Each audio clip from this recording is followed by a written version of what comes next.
Financial service firms succeed through people, expertise, and long-term client trust. That's why Harvard Business School offers an executive education program tailored to the opportunities and challenges professional service firms face today.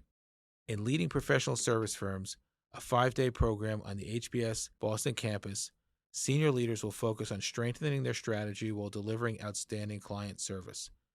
Guided by real company examples, participants will examine how leading firms align partners, build culture, and sustain growth in competitive markets. Learn more at hbs.me/client. That's hbs.me/client. Welcome to Compound Insights, a podcast by CFA Society New York. I'm your host, Gary Farber. Today, we're welcoming to the podcast Michael Nelson of Eagle Bay Family Office. Michael is the CEO, managing partner, and founder of Eagle Bay, an independent financial advisory firm serving high net worth families throughout the U.S.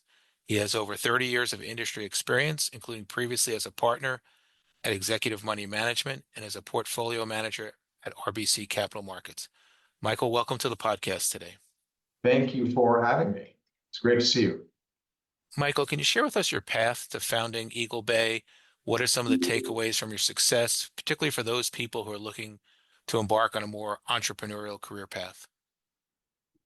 Well, my path to Eagle Bay is not a straightforward path. I started with degrees in finance, law, and then also a CFA, and I worked for banks structuring senior bank debt and then structuring securitized deals and then structuring the derivatives that go into those deals. And then I started a hedge fund inside the bank. And I was recruited into the family office space in 2009 as the world was falling apart from the global financial crisis. And I asked, why do you want me in a multifamily office? And the response was, well, regular families can't access a person who has either created or traded all of the assets that we're adding to their portfolios. And they would really appreciate to have somebody who knows how all of those securities work and the hedge funds that trade them, how they work too. So I joined the firm, and it was a great experience for 6 years. I brought in $1 billion of assets. I helped redefine their mission statement, help them recruit some young talent. And then in 2014, my mentor stood around me and said, Michael, you need to start your own firm. And so I started Eagle Bay Family Office in 2015, and we started with 4 families as clients, and now we have about 45 families. And given your tenure, you've been through obviously several investment market cycles. Are there any particular observations or strategies that you've developed over time as a result of these experiences? We run a very sophisticated investment process for our families. And let me tell you who they are. Our families are extraordinarily wealthy families. Each one has an excess of 100 million in total net worth. They are across the country and also into Europe. So to service those families, you need to advise in all of the asset classes, from regular stocks and bonds to even less traditional asset classes. And the strategies that we put together are CFA 101, which is have a well-diversified portfolio with the best managers on the planet, be fee and tax aware, and always rebalance back to your strategic asset allocation. And what about, you've been in the sector obviously for a while, the family office model itself with wealth sort of becoming more global and intergenerational. How has that evolved? How have these family offices evolved over time? The family office space really started with single families. A wealthy family would build an infrastructure around them and call them their family office. And it turns out it's very hard to access extraordinary talent with one family as the client. So firms like ours put together the concept of a multifamily office. That means that we serve a lot of families. Right now, ours is 45. We're a sort of small, mid-sized multifamily office. And we do 2 things for these families. The first thing we do is we help them get invested. So we provide investment advisory services. But the second thing that we do for them is we provide what we call family office services. And those two services, that family office services, we describe it as solving problems for wealthy families. We help them with their estate plans. We help them with their philanthropy, their artwork, their transferring wealth through the generations, their insurances, their buying and selling of anything, whether or not it's their businesses or their homes or artwork or jewelry. All of those things that a very, very wealthy family needs help get finishing. And we do all of that work. We do all of that work without selling anything. We don't have any products. We don't earn commissions. We don't sell tax things. We are a pure advisor with the only conflict of interest is that you have to pay us for our services. And what about technology in the process? Technology, obviously, with AI becoming a more prevalent theme. How do you, and given the sophistication of the process, how do you leverage technology? Well, you asked really two questions. One is how do we leverage technology, and what are we doing with AI? So I'll talk about both of those. With technology, we run a unified managed account for clients. And I'll go into that in detail. It's a pretty wonky topic, but it allows us to access strategies at a fraction of the cost, allows us to be very tax proactive, and also gives us the ability to rebalance portfolios in real time. So it's the rebalancing tax and fee awareness that our technology allows us to achieve for our clients. And then on the AI side, all of our systems and processes, and definitely our processes, we are rolling out AI that allows us to make those processes much more efficient. I'll give you an example. When there's a capital call from a hedge fund or from a private equity fund, the process that allows us to receive the capital call and run it through our system so that there are a number of eyes on it, we never make a mistake. The AI allows us from beginning to end create a process that is scalable and has a much lower fail rate than pre-AI world. And Michael, digging into portfolio construction, in what ways would you say asset allocation differs for a family office compared to, say, institutional portfolios like pensions or endowments? That's for our families. Our families are institutional size. So their portfolios look similar to an endowment or institution. And we, like an endowment, we set a spending rate for a client and we gear a portfolio toward that spending rate.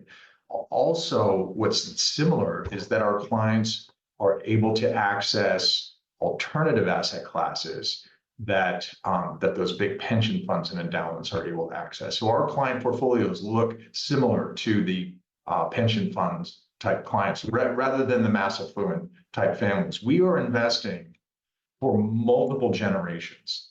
And we're not just investing for the existing generation. We talked with our families about being the stewards of their wealth that we're going to pass to the next generation. So the investment process is geared for that very long time horizon. And how much iteration is there in the process? How much back and forth goes on in doing that? Every client has their own strategic asset allocation. Really, the strategic asset allocation process goes down to the trust level. So many of our clients have multiple trusts with multiple trustees and multiple entities, and every entity itself gets a strategic asset allocation. And that strategic asset allocation is discussed and confirmed and negotiated with either the trustees or the clients themselves. We want to make sure that they know exactly how much risk they're taking, how much risk in terms of both market, credit, and liquidity risk. And we gear each portfolio to that trust or the entity that we're serving. And how do you approach sort of the balance between, say, public markets, private investments, alternatives? How does that come about? That is a great topic for very wealthy families. And I'll just give you a little insight into what our portfolios look like. We think of the world in three main buckets of risk. The first we call defensive, the second is growth, and the third is inflation. And now those are defined terms that as we define them, but right now the definition of defensive will include municipal bonds, core fixed income, and cash. Right?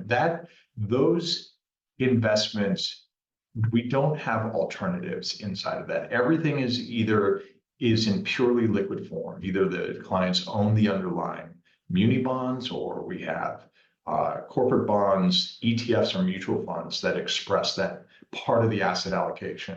So that's the defensive portfolio. In the growth portfolio, we have public equities, private equity, hedge funds, and growth fixed income. The hedge funds, growth fixed income, and private equity often are expressed through limited partnership interests. And those limited partnership interests can be either pay-in or drawdown structures or perpetual structures. And right now, the world of tender offer perpetual structures, or however you want to define it, is under stress. So we've been very, very cautious about those structures, knowing that there's a liquidity mismatch between the structure of the fund and the underlying asset class. But we have LP structures in those sub-asset classes. So that's defensive growth. And then inflation, there are three core asset classes. There's real estate, infrastructure, and securities linked to inflation. In those three, there are opportunities to add limited partnership interests to enhance the returns. We've also added a trade for now of commodities, and the commodities did very well last year. They're still continuing to do well this year as we go. But when we take a look at the alternative asset classes, we look at them from hopefully an enhanced return and hopefully a diversifying effect, and also they have less liquidity. So we define the world of liquidity into three buckets. One we call liquid, stocks and bonds, right? Push a button, you can get cash in a couple of days. Then there's illiquid, things that, like private equity, you can ask for your money back, but you're not going to get it until the private equity managers are good and ready to give it back to you. And then there's the group in the middle that we call semi-liquid. Those are things like hedge funds where you can ask for your money back, and as long as there's not a gate, there's typically a redemption process to give you your money back. We are very careful managing the liquidity for our clients between liquid, illiquid, and semi-liquid, and make sure that we have a healthy balance between those that recognizes the client's liquidity preference and their cash needs. And now a word from our sponsor. If you work in a financial services firm, this program could be worth a look. For you or someone on your leadership team, Harvard Business School offers an executive education program called Leading Professional Service Firms, a 5-day in-person experience held on their campus in Boston. The program is built around real-world examples and is designed for senior leaders dealing with the day-to-day realities of professional service organizations, setting strategy, developing talent, and managing client relationships. You'll spend time working through real company challenges, looking at how firms align partners, build culture, and continue to grow in competitive markets. To learn more, visit hbs.me/client. That's hbs.me/client. What about possibly more niche assets like digital currency? Does that come up from a client side asking about that? And does that work its way into, if a client has a preference, can that work their way into their sort of portfolio also? We have carve-outs for client preferences. And I'll just talk about digital currency. We have a series of digital native clients in our ecosystem that are both investment advisory and also family office services clients. Those clients have built their businesses around digital currencies and are experts in them. And so we build the rest of their portfolio around their digital currency exposure. But also many clients want to, let's say, trade their own stocks. We will treat them like their own manager and allocate to them a portion of the portfolio for them to manage. What about also touches on a process of when you onboard that client and say they have a large concentrated legacy position, how do you manage that? How do you think about that? Concentrated legacy positions can be in a client portfolio for multiple reasons. One is that they inherited the position. One is that they bought the position a long time ago, or one is that they got the position because they were working at a company. And sometimes people have ego attached to the position, or they have some sort of emotion attached to the position. And oftentimes the position has a very low basis, so it's hard to sell for tax reasons. So for each one of those reasons, when we take a look at a concentrated position, we know that the way to create wealth is to make a concentrated bet. The way to destroy wealth is to make a concentrated bet. So we spend our time helping clients think through how to work over time out of those positions. And when we can convince them that they should be selling, we do two things. One, we set a tax budget for them, and we work out of the position over years with a tax, knowing what our tax budget is. But the other piece of the puzzle with that is we do active tax loss harvesting with the rest of their portfolio. So we can generate losses that will offset the gains that they take from their concentrated positions. And right now we're sort of you're always in an interesting environment in the market, right? But right now we're in one where the stock markets had wide swings. There's concerns about private credit. What macro indicators do you pay closest attention to when in this kind of environment in assessing sort of a portfolio's positioning? The from macro, we're really focused on the 10-year treasury. That drives the world. So that's one of the main macro pieces. But also you have to take a look at where we are in the cycle. We are in a position where there's a lot of change coming through the pipeline from technology. Some people define this as a fourth turning. And what we know and what history tells us is that we've been through turnings like this before. The Industrial Revolution, when cars came, there have been other times, internet came, and it is, while yes, the world is changing, but humans' reaction to the change is roughly the same as it has been before. So we look at how humans reacted to change before and make sure that we're positioning our portfolios to both profit and not lose from those changes. And geopolitical risk tensions are very high right now.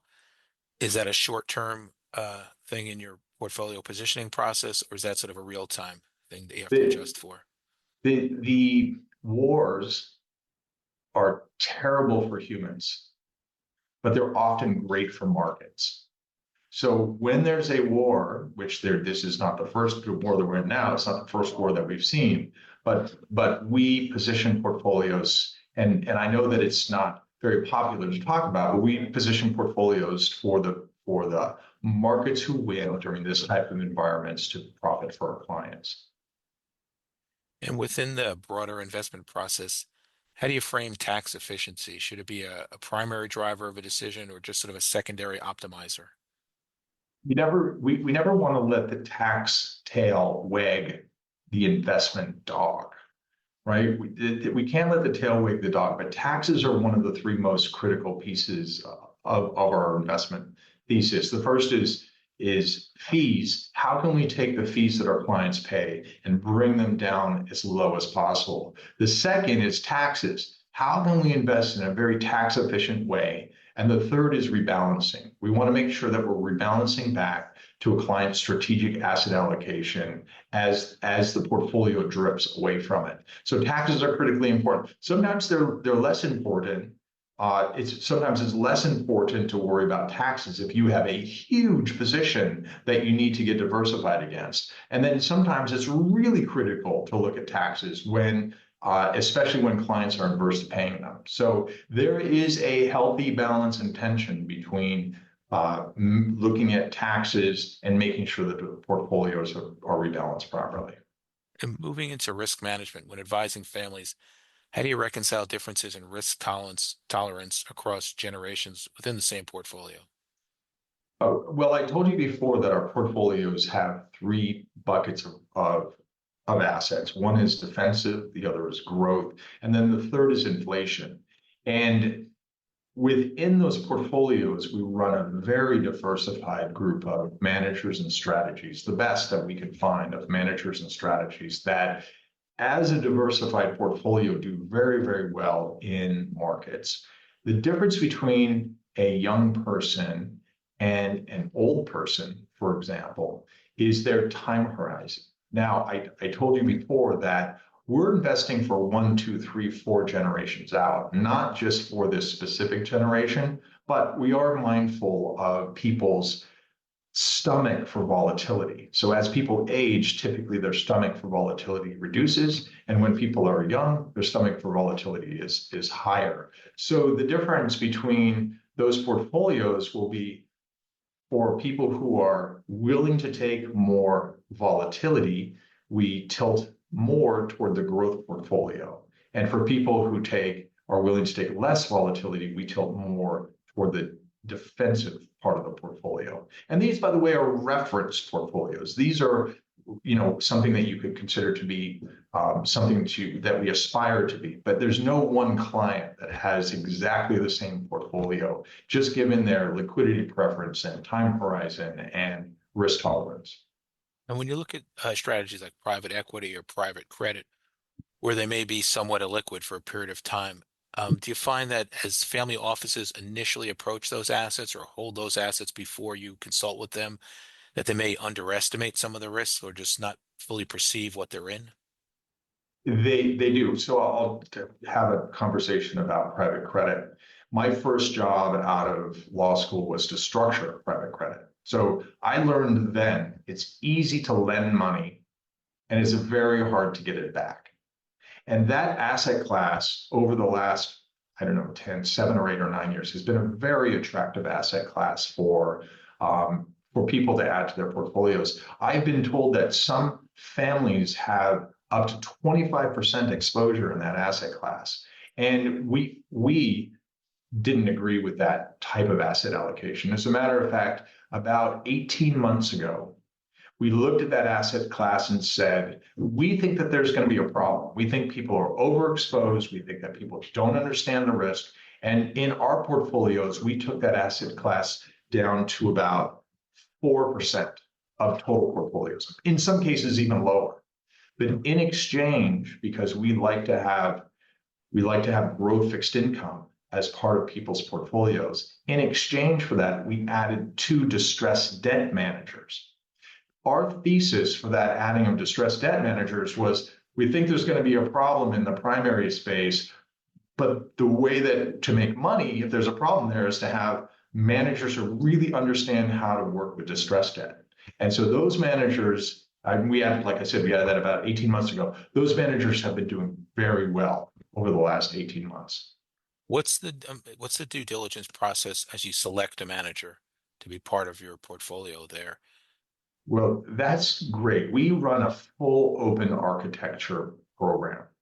And the first leg of due diligence, we hired a company called Mercer. Mercer is a global firm. They look at about $15 trillion worth of assets, and they do a great job of primary due diligence. They do all operational due diligence. They do the background check due diligence. They do all of the people, processes, plans, performance, and platform level due diligence that you would expect out of one of the benchmark due diligence providers in the market. So that's our first round of due diligence. Any fund or manager or strategy that they rate either A or B plus becomes part of our investable universe. So that's the first level. The second level is when we are ready to change or add to or tactically shift managers in our portfolio. Like, for example, when we were ready to add distressed debt managers to the portfolio, we reached out to Mercer and said, send us your best. And we took a look at each of those. Our investment committee is an experienced and wonderful group of people. We took a look at each of those managers, we interviewed them ourselves, did our own level of due diligence, and decided which of those strategies were both compatible with each other and additive to the total portfolio and something that our clients would appreciate seeing in their portfolio. So that's how we get from here to there. It starts with Mercer, goes to our investment portfolio, and goes to our investment committee, and make sure that those strategies are appropriate for the clients that we're adding to. And whether it's equity or debt, is there some limit to sort of, can you have too many managers in the process for a portfolio? I think you can have too many managers, and you can also have too few. So we have a hard limit for any of these semi-liquid or illiquid strategies. We never allocate more than 5% of a client's portfolio to any one of those strategies. And we get pushback sometimes, especially when there's a high flyer in the mix. The clients believe if something is going up, it's going to go up forever. And if it's going down, it's going to go down to zero. Well, neither of those are true. Well, often, I mean, sometimes things go to zero, but neither of those are typically true. And it's our job to make sure that we're not over allocating to any manager or strategy, especially when there are known and unknown risks involved with that program. And is a successful portfolio manager, in your mind, does it come down just to process and performance, or are there other factors you take into consideration when you meet with these managers? Well, we have what we call the 5P method of due diligence, and the 5Ps are people, right? Who are these people touching your money? What is their background? What have they done, right? So people, process. What processes does the manager run, either to add investments to their mix or get rid of investments from their mix? Let's talk through your process. The next is, what is your performance, right? Not only what is your performance in just raw terms, but does your performance match with the strategy that you are rolling out? So if you're supposed to be running a low volatility portfolio and all of a sudden you're up 20%, that's a red flag. That tells us that there's a mismatch between strategy and performance. So you have people, processes, performance, and then plans. What are your plans going into the future? What is your forward view? What's your plan for the firm? What's your outlook? And then the last piece that we really care about is platforms. What are you using to manage your firm? What are you using to manage your company? How are you picking your stocks and your bonds? How are you trading them? What are your platforms state of the art? And any of the other due diligence questions that we have falls into one of those 5Ps. And that's how we perform our due diligence process. And moving back into the family office structure, the role of governance, what does good governance look like at the family office?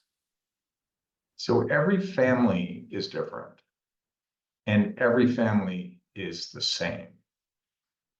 The best governance for a family is when the family gets to create and establish their own mission statement, their core values, and their vision. What do they want their family to look like 2, 3, 4 generations downrange?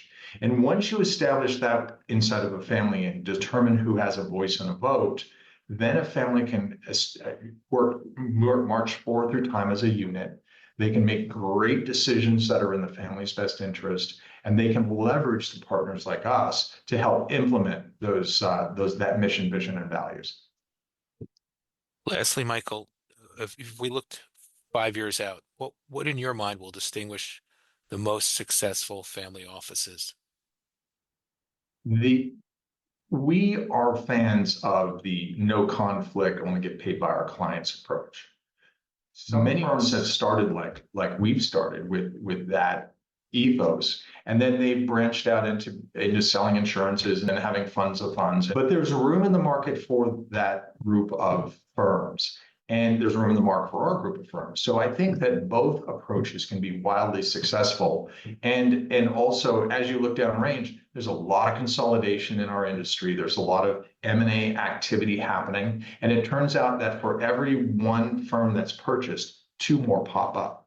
So we're going to find, and as people leave the wirehouses to start their own RIAs, we're going to see lots of great ways of serving clients and perhaps even novel ways of serving clients. So I don't think that the history has been written on this industry. I think we're just starting.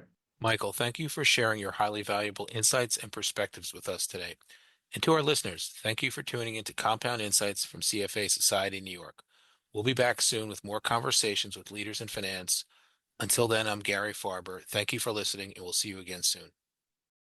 Financial service firms succeed through people, expertise, and long-term client trust. That's why Harvard Business School offers an executive education program tailored to the opportunities and challenges professional service firms face today. In leading professional service firms, a 5-day program on the HBS Boston campus, senior leaders will focus on strengthening their strategy while delivering outstanding client service. Guided by real company examples, participants will examine how leading firms align partners, build culture, and sustain growth in competitive markets. Learn more at hbs.me/client. That's hbs.me/client.